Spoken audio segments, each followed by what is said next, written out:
और चलिए इसी बीच एक और बड़ी जानकारी सामने आ रही है पहलगाम से ही, जहां पर एनआईए की टीम घटनास्थल पर पहुंच गई है। एनआईए ने आतंकी हमले की जांच पड़ताल शुरू कर दी है। तो घटनास्थल पर पहुंची है एनआईए की टीम। नेशनल इन्वेस्टिगेशन एजेंसी अब इस पूरे मामले की जांच पड़ताल करने के लिए पहुंच चुकी है। और अब से कुछ देर पहले एक और ब्रेकिंग न्यूज सामने आई थी, जिसमें जो संदिग्ध आतंकी थे उनकी तस्वीरें जारी की गई थी। और जिन आतंकियों की तस्वीर जारी की गई उनका नाम आसिफ फौजी, सुलेमान शाह और अबू तलहा बताया गया है। हालांकि इंटेलिजेंस के सूत्रों ने यह भी बताया कि इस हमले का जो मास्टरमाइंड है वो लश्कर तैयबा का डिप्टी चीफ सैफुल्लाह खालिद है। तो इस पूरे मामले से जुड़े हुए कई महत्वपूर्ण अपडेट और जानकारी मिल रही है।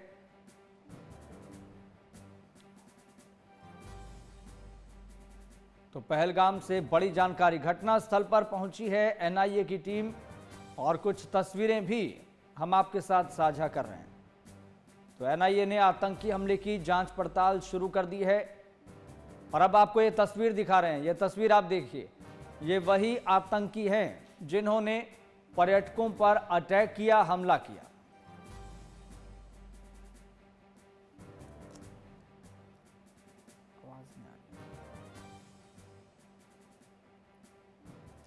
और चलिए सीधा रुख करेंगे, retired major general Ranjit Singh हमारे साथ जुड़ गए हैं फोन लाइन पर, उनका हम रुख कर लेते हैं। रणजीत जी, सबसे पहले आपका बहुत बहुत स्वागत है।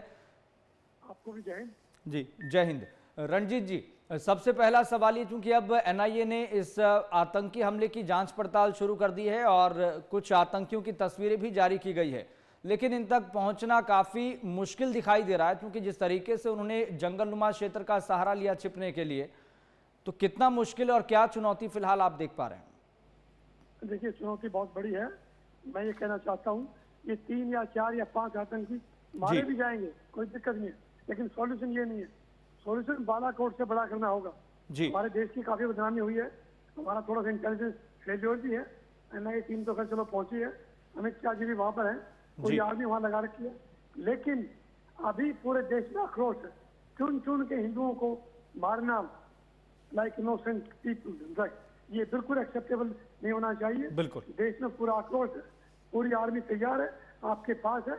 इसका बदला बहुत अर्जेंट लेना बहुत जरूरी है।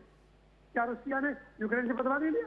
यूक्रेन ने सिर्फ यही कहा था हम नेटो में जाएंगे, नेटो में जाने से पहले, और रशिया ने धोख दिया यूक्रेन को। तो देयरफॉर आज इंडिया बहुत स्ट्रॉन्ग नेशन है। पाकिस्तान के पास न्यूक्लियर है, कोई बात नहीं है, न्यूक्लियर पहले से इनके पास जी। इनको लेसन दिखाना बहुत जरूरी है। पाकिस्तानी चीफ ने क्या कहा, 2 नेशन थ्योरी, हिंदू और मुस्लिम इकट्ठे नहीं हो सकते।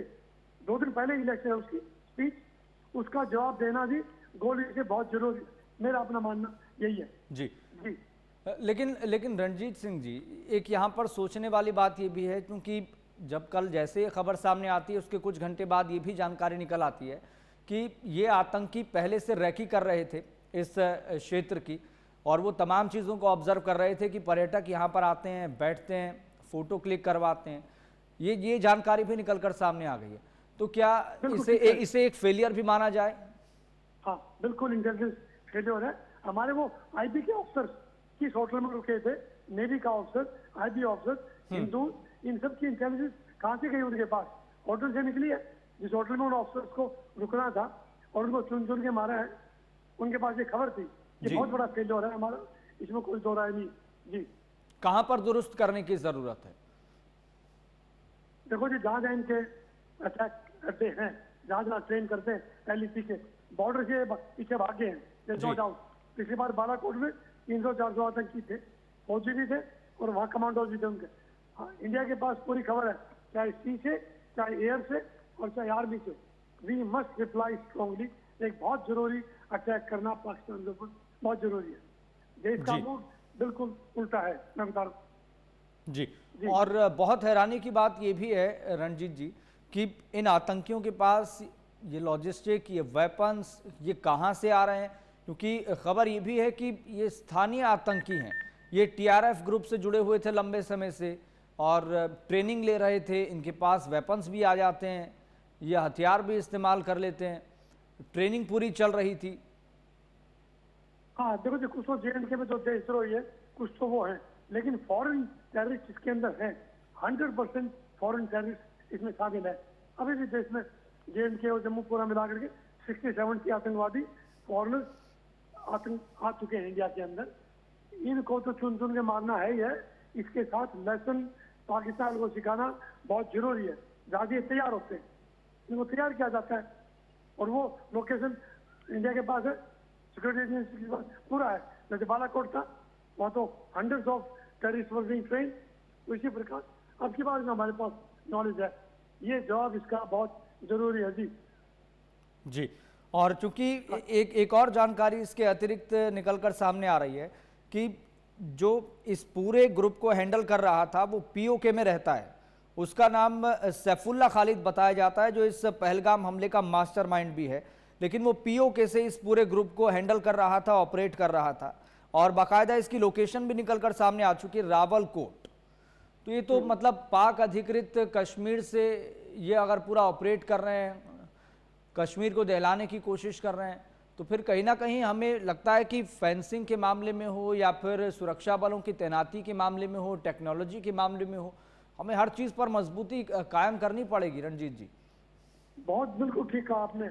हमने अपनी ऑलराउंड पैरामिलिट्री डिफेंस कहते हैं इसको, वो मेंटेन करना होगा। और साथ साथ में एग्रेसिव पोस्चर, अगर वो एक मारता दो मारने होंगे। अगर वो पहले किया उन्होंने, हमने बालाकोट किया। ये लेसन पाकिस्तान को मिलना बहुत जरूरी है। इर्रेस्पेक्टिव उनके पास न्यूक्लियर बॉम्ब एक है चाहे 100 है, कुछ नहीं कर सकता। भूखा मरता है, लोगों के पास खाना नहीं है, फौज के पास पेट्रोल नहीं है, वेपन नहीं है, एमिनेशन नहीं है, वो हमारा मुकाबला कर सकते हैं। तो इसलिए उनको लेसन सिखाना भी बहुत जरूरी है इस हालातों के अंदर। जी जी जी, रणजीत जी, हमारे साथ हमारे संवाददाता प्रॉक्स चौधरी भी जुड़े हुए हैं। प्रॉक्स चौधरी, मैं आपका रुख करूंगा, लेकिन एक सवाल मैं रणजीत जी से और पूछ रहा हूँ। रणजीत जी, यहाँ पर सोचने वाली बात यह भी है कि अगर ये स्थानीय आतंकी है, TRF ग्रुप से जुड़े हुए हैं, जो लंबे समय से एक्टिव है जम्मू कश्मीर में, तो इस हिसाब से तो ये दिमक कभी खत्म होगी ही नहीं जम्मू कश्मीर में, तकरीबन खत्म हो चुके हैं। क्योंकि सेपरेटिज्म की जो आइडियोलॉजी से जुड़े हुए हैं, उनका पता कैसे लगाया जा सके, आइडेंटिफाई कैसे किया जा सकेगा? अपने पास भी इंटेलिजेंस रिसोर्सेज है। देखिए, देश में इंसर्जेंसी खत्म होती जा रही है, नक्सलिज्म 95% खत्म हो चुका है। ये टेररिज्म खत्म होगा और हम नो डाउट हमें कामयाबी मिलेगी।